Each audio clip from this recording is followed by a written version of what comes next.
नमस्कार दोस्तों, स्वागत है आप सभी का संतोष विजय चैनल में।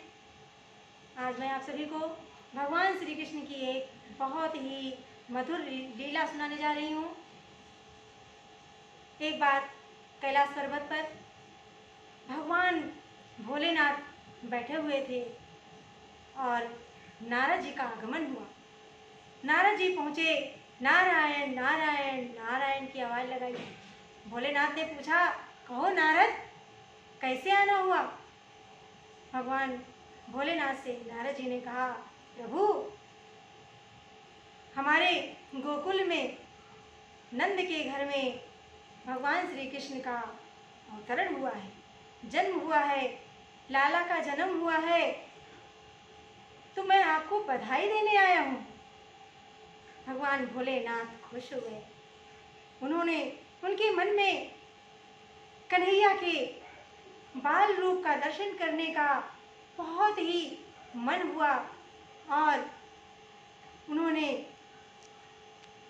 अपने मन में सोचा कि मैं भी बाल कृष्ण का दर्शन करने जाऊंगा। लेकिन जाएं तो कैसे जाएं? भगवान भोलेनाथ ने बाल कृष्ण कन्हैया का दर्शन करने के लिए गोकुल के लिए तैयार हुए और जैसे ही निकलने लगे, माता पार्वती ने देखा कि भगवान भोलेनाथ कहीं जा रहे हैं। माता पार्वती ने पूछा, प्रभु, आप अकेले जा रहे हैं, कोई मुख्य कारण होगा, मुझे भी साथ ले चलें। भोलेनाथ ने कहा कि अभी नहीं, अभी मुझे अकेले जाना है। गोकुल में नंद लाला का जन्म हुआ है, हमारे कन्हैया का बाल लीला का दर्शन करने जा रहा हूँ। माता पार्वती की भी इच्छा हुई, लेकिन भोलेनाथ ने कहा उचित समय का इंतजार करो। भोलेनाथ अकेले भूत भावन अपने वेशभूषा में वैसे ही आ रहे थे। माता पार्वती ने कहा, भोलेनाथ, इस वेशभूषा में जा रहे हो, छोटा सा बालक देखेगा तो डर जाएगा। भोलेनाथ ने कहा, मेरा जैसा रूप है मैं तो वैसे ही जाऊंगा। भोलेनाथ चल पड़े गोकुल नगरी के लिए और माता यशोदा के द्वार पर पहुँचे। अलख निरंजन की आवाज़ लगाई, अलख निरंजन, अलख निरंजन। दासी आई, देखा कि कोई बाबा फकीर आए हैं। जाकर माता यशोदा से बताया, मैया, कोई द्वार पर एक बाबा आए हैं और भिक्षा की याचना कर रहे हैं। माता यशोदा थाल भर करके भिक्षा लेकर के हीरे मोतियों से थाल भर करके बाबा के लिए भिक्षा लेकर आई। भगवान भोलेनाथ ने कहा, मैया, मुझे ये हीरे मोती जवाहरात नहीं चाहिए, मैं तो लल्ला का दर्शन करने आया हूँ, मुझे लल्ला का दर्शन करा दे, मुझे कन्हैया का दर्शन करा दे। यशोदा मैया ने कहा, बाबा, आपकी ऐसी वेशभूषा देखकर तो मेरा लाला डर जाएगा, मैं आपको दर्शन नहीं करा सकती, मैं आपके पास तो नहीं ला सकती। भगवान भोलेनाथ ने सोचा, बड़ी मुश्किल से तो इतनी दूर चल कर के आया, अब लगता है लल्ला का दर्शन भी नहीं मिलेगा, अब क्या करें?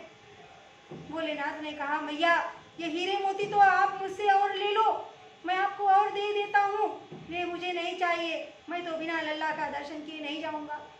दासी ने कहा, कहीं आप और भिक्षा मांग लो।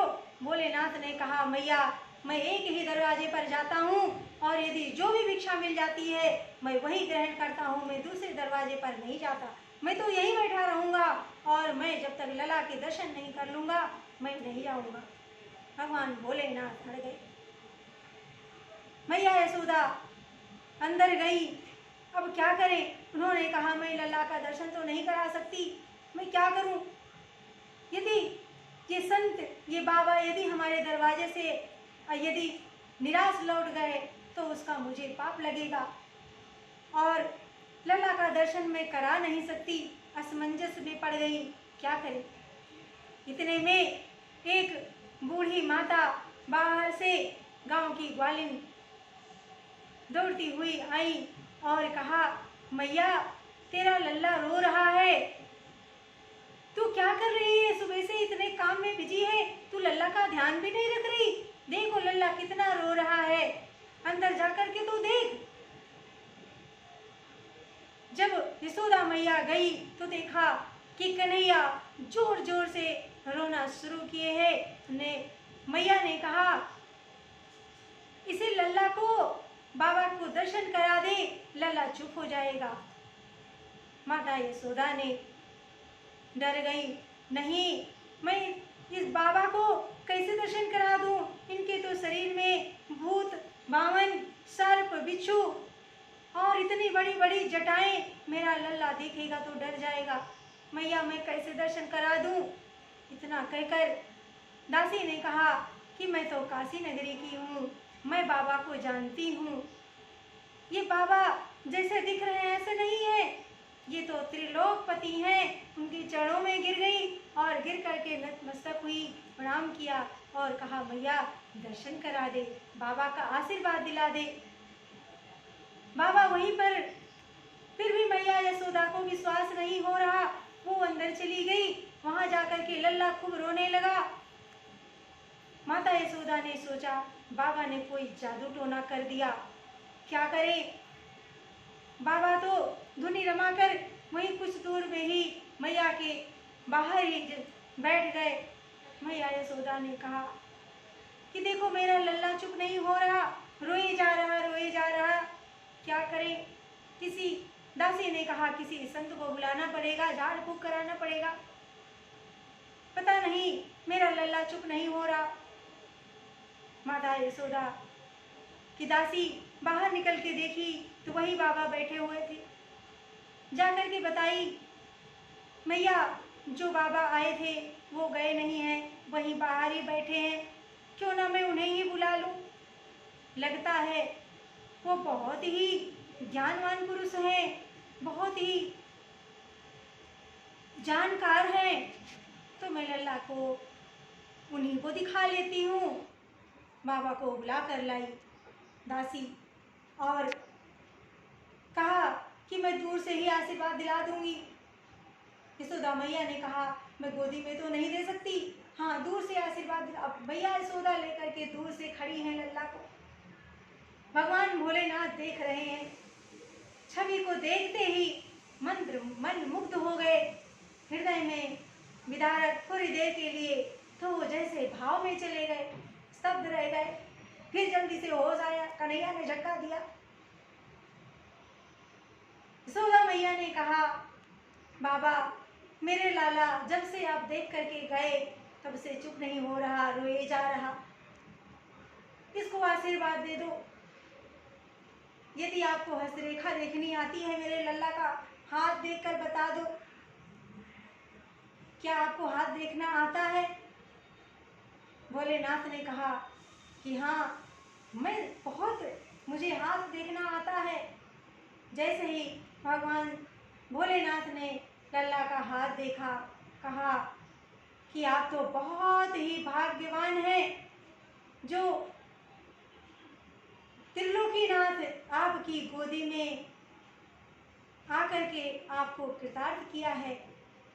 ये कोई साधारण पुरुष नहीं है, ये भगवान श्री कृष्ण है, ये त्रिलोकीनाथ है।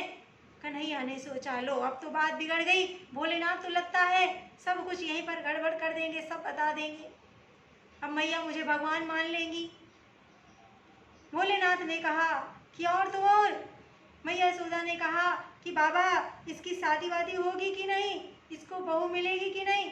बोला कि चिंता मत करो, इसको तो इतनी बहू मिलेगी कि बाप को पैर छूते छूते आप थक जाएंगी। बोले बाबा क्या ऐसे मजाक कर रहे हो?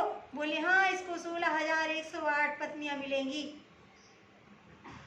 जिसको आप आशीर्वाद देते देते थक जाओगे। भगवान भोलेनाथ ने सब कुछ बताया। उसके बाद कहा भैया मुझे इस लाला के चरण स्पर्श तो करा दे। मैया यशोदा ने कहा कि बाबा को तो मैं इतना डर रही थी, अब तो ये चरण धूली मांग रहे हैं। डरते डरते भगवान भोलेनाथ ने के पास माता यशोदा लाई। भोलेनाथ ने चरणों में प्रणाम किया, कन्हैया को गोदी में माता यशोदा खुश हो गई और भगवान भोलेनाथ को की गोदी में अपने लला को दे दिया। भोलेनाथ ने अपने हृदय से लगाया, पैर को, चरण को प्रणाम किया और प्रणाम के करके बहुत ही आनंदित हुए, खुश हुए। लला का और भगवान भोलेनाथ का मिलन हुआ। कन्हैया और भोलेनाथ की खुशी का ठिकाना नहीं रहा, दोनों आनंद मग्न हुए। बोलो भगवान भोलेनाथ।